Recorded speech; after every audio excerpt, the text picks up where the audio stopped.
Have you ever found yourself lying awake at night wondering if the person who hurt you ever thinks about what they did? Do they ever reflect on the pain they caused? Do they ever feel guilt, regret, or shame after manipulating your emotions, dismissing your feelings, or making you question your own reality? These questions stay with many people long after a narcissistic relationship ends, because emotional abuse rarely comes with clear answers. Instead, it leaves behind confusion, self-doubt, and a deep need to understand what really happened. It is completely natural to hope that one day they will finally recognize the damage they caused. After giving your love, trust, time, and emotional energy to someone who repeatedly ignored your needs, you want to believe they will eventually face the truth. But understanding narcissistic behavior requires separating hope from reality. Shame, guilt, regret, and accountability are not the same experience. Confusing these emotions can keep you emotionally connected to someone who may never give you the closure you're waiting for. Stay with me because the next few minutes may completely change the way you see everything that happened. The goal isn't to help you understand them so you can fix them. The goal is to help you understand them so you can finally free yourself. Knowledge becomes one of the strongest forms of emotional protection.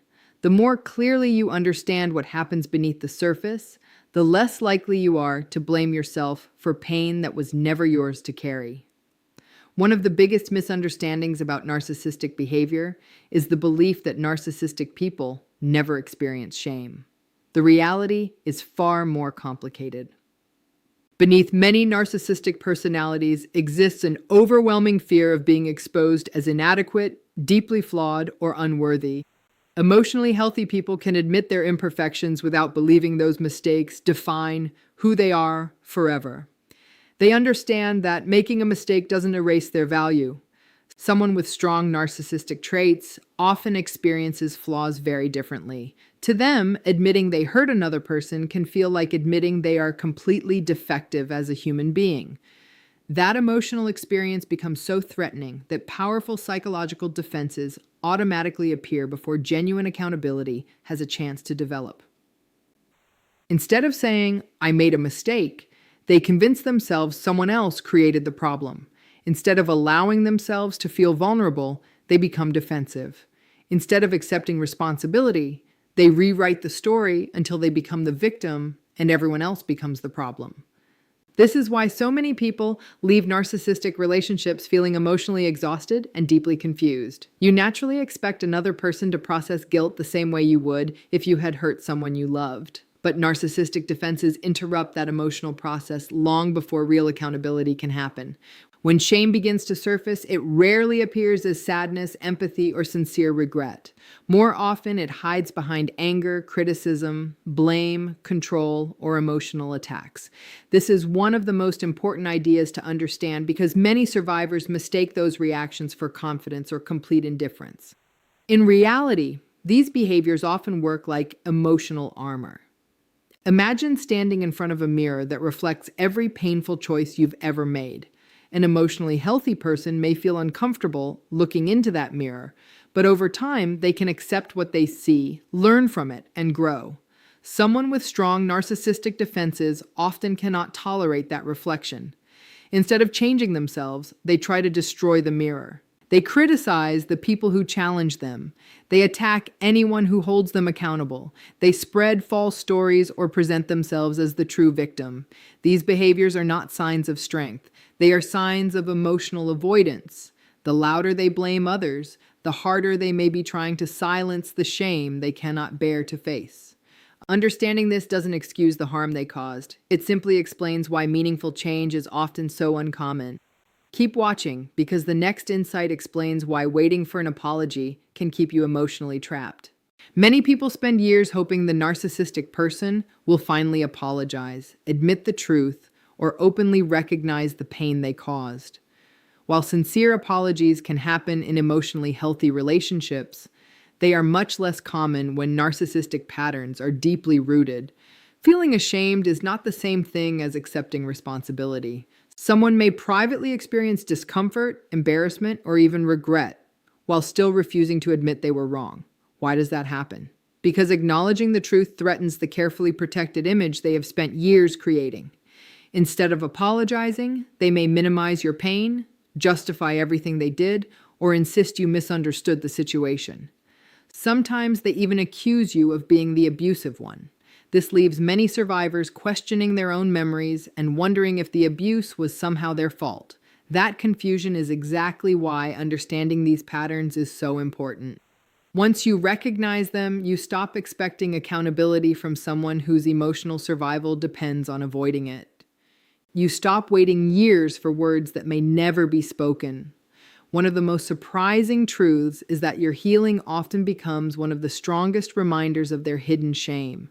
When you stop chasing them, stop defending yourself, stop arguing, and begin rebuilding your confidence, you quietly step out of the role they expected you to keep playing.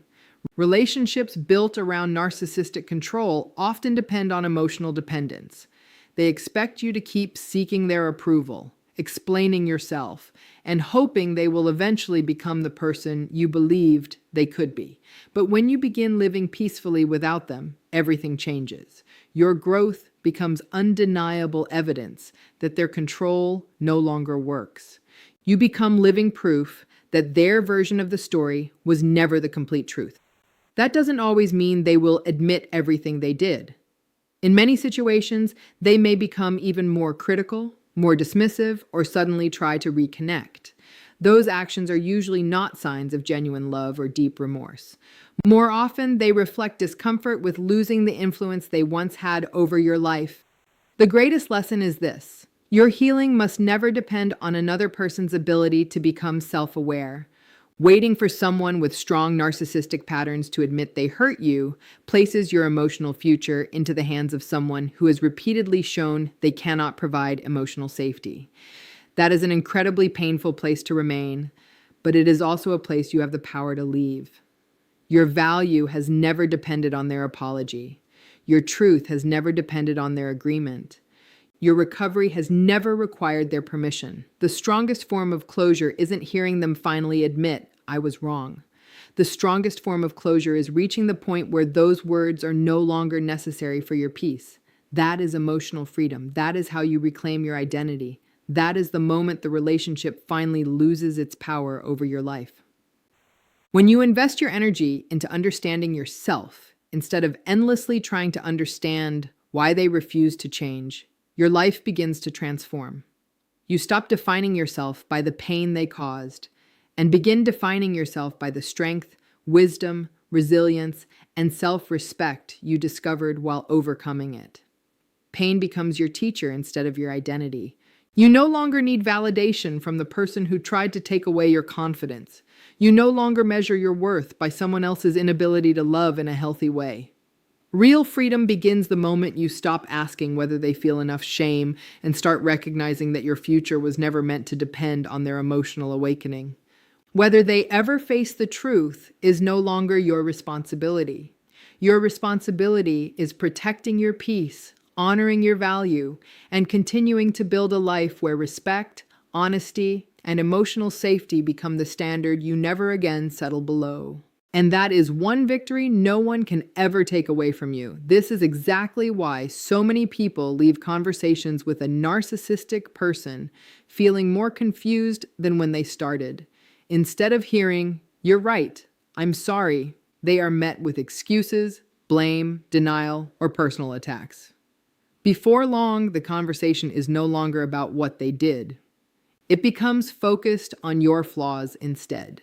They may insist you misunderstood their intentions, accuse you of being too sensitive, or claim that everything was somehow your fault from the beginning.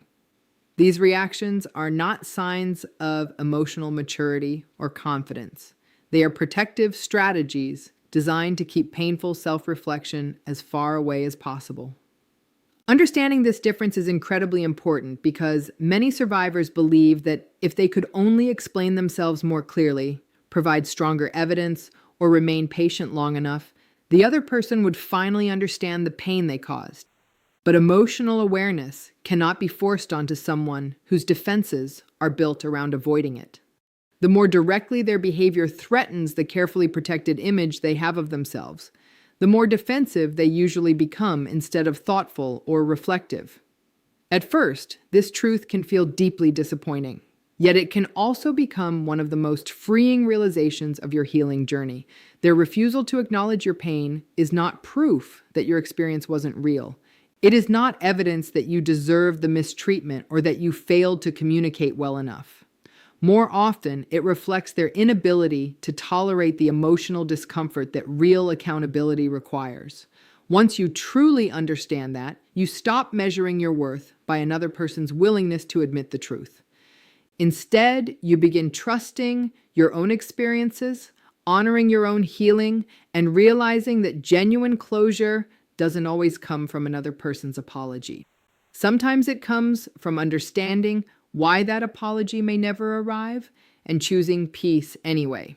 Stay with me, because the next insight explains why even calm conversations often trigger surprisingly intense reactions.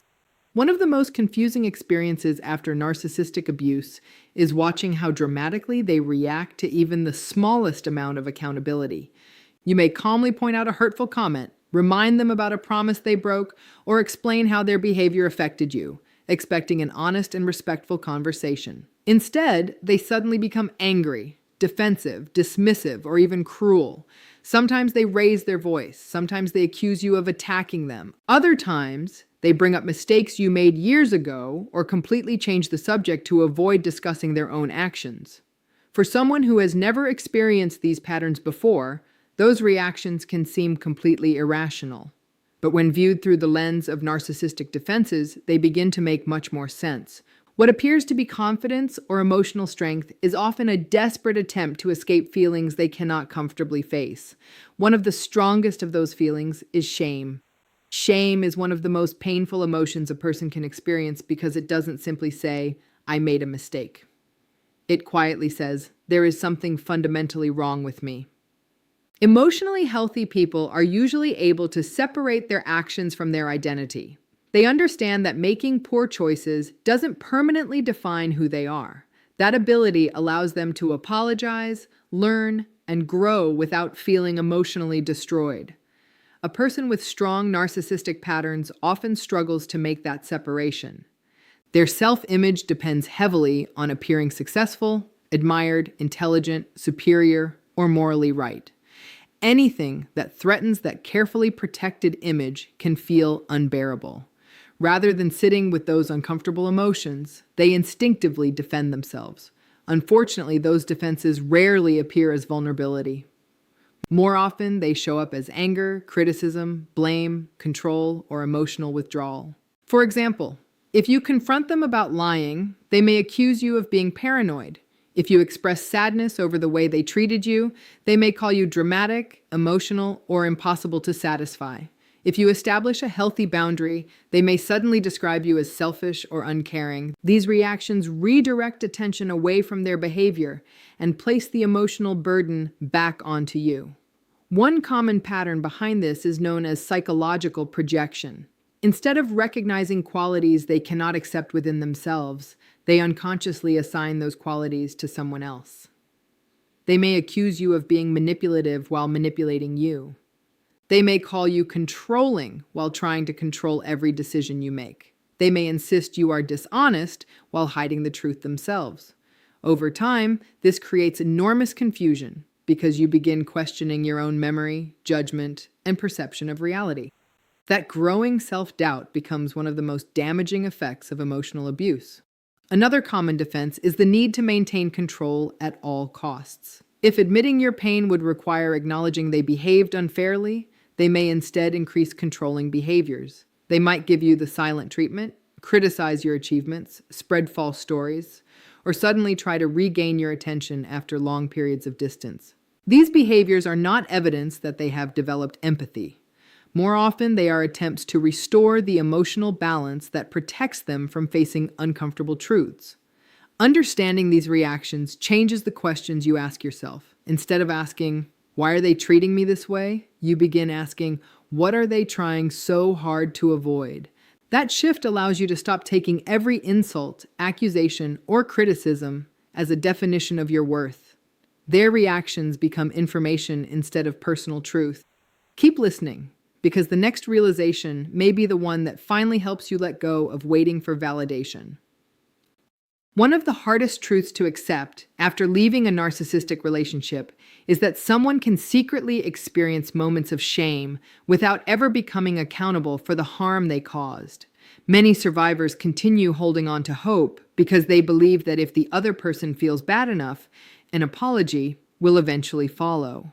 They imagine receiving a call one day where everything is finally admitted, the pain is acknowledged, and the validation they have waited so long for finally arrives. That hope is understandable because emotionally healthy relationships teach us that genuine remorse often leads to repair. When emotionally healthy people realize they have hurt someone they love, they usually feel empathy, accept responsibility, and sincerely work to change their behavior. They understand that love includes accountability. Unfortunately, narcissistic behavior often follows a very different path.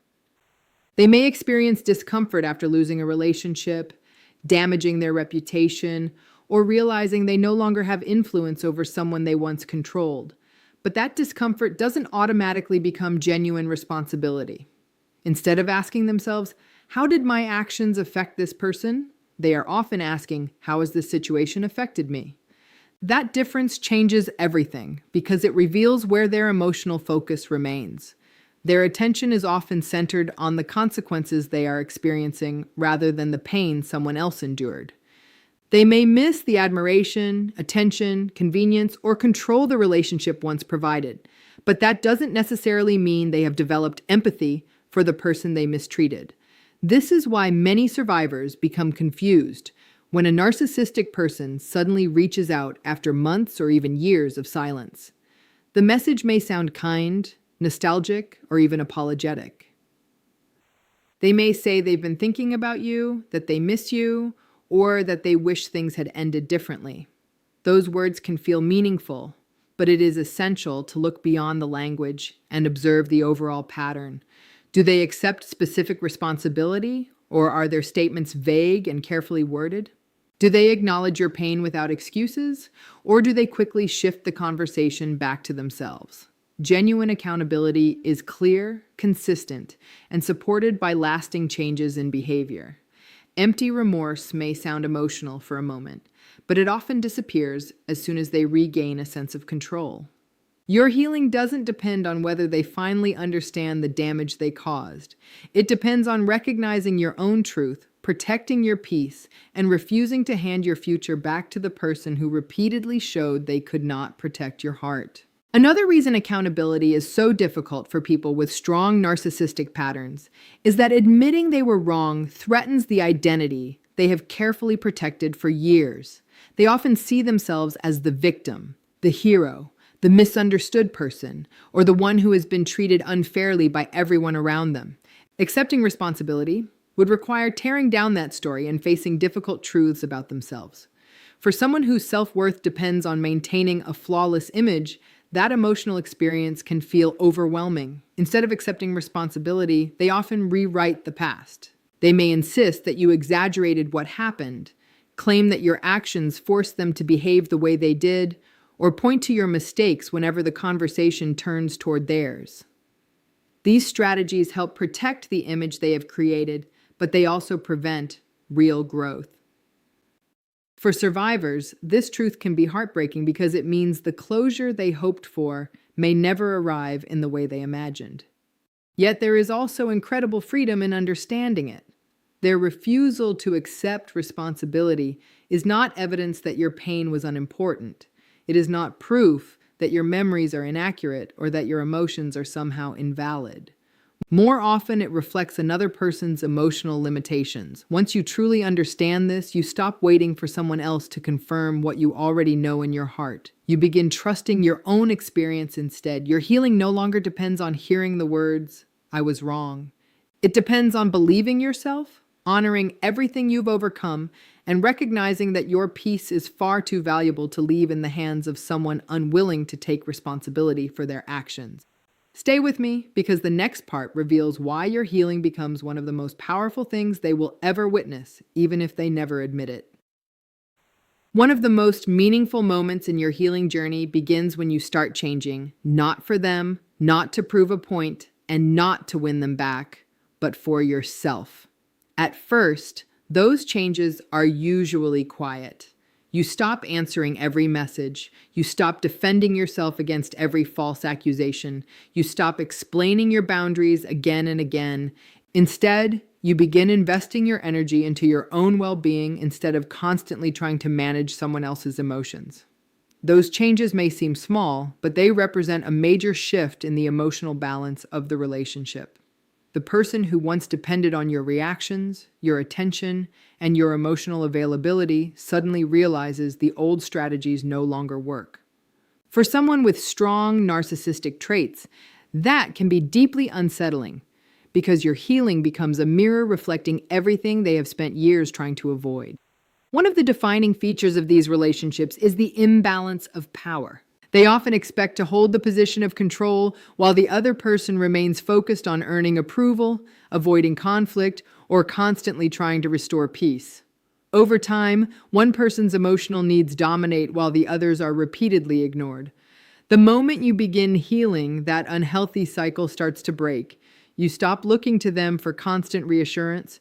You stop measuring your value by their opinions. You begin realizing that your peace is worth far more than winning another argument.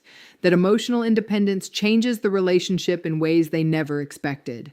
Your growth quietly challenges the story they have been telling themselves. If they convince themselves that you were weak, dependent, or incapable without them, your recovery completely contradicts that belief.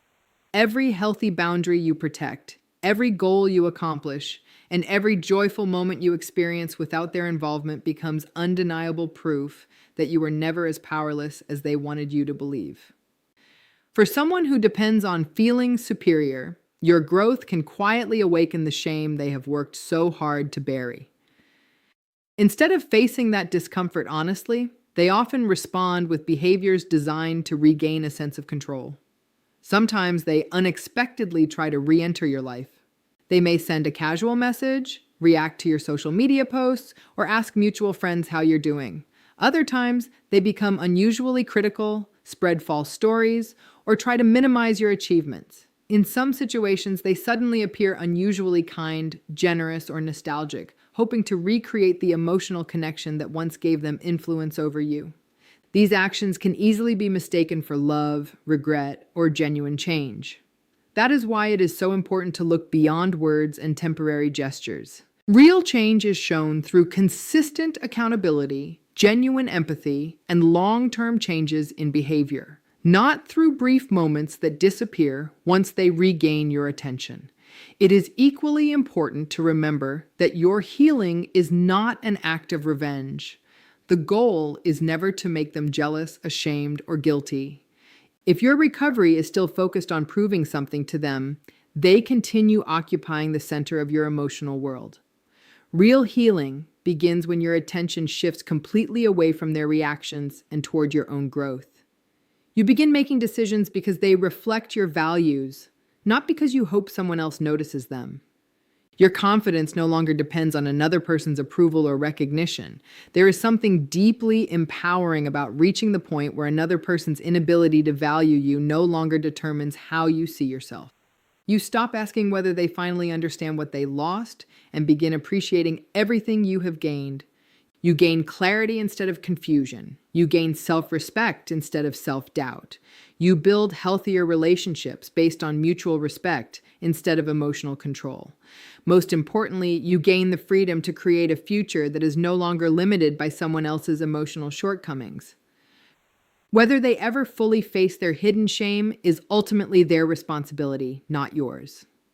Your responsibility is to continue growing, protecting your peace, and remembering that the greatest victory isn't watching someone else regret losing you. The greatest victory is reaching the point where your happiness no longer depends on whether they ever do. Perhaps the most life-changing realization for anyone recovering from a narcissistic relationship is this: your healing cannot depend on another person's willingness to admit the truth. As long as you wait for an apology, validation, or acknowledgement of the pain they caused, Your emotional well-being remains connected to someone who has repeatedly shown they cannot provide the understanding you deserve. That doesn't mean your desire for closure is wrong. It is completely human to want answers after being manipulated, criticized, lied to, emotionally neglected, or made to question your own reality. Everyone wants to know their pain mattered. Everyone wants reassurance that what happened was real. But lasting healing begins when you realize that the validation you need is far more dependable when it comes from your own clarity than from someone else's approval. Many survivors spend months or even years imagining a conversation that may never happen. They picture hearing the words, "I was wrong, I hurt you,"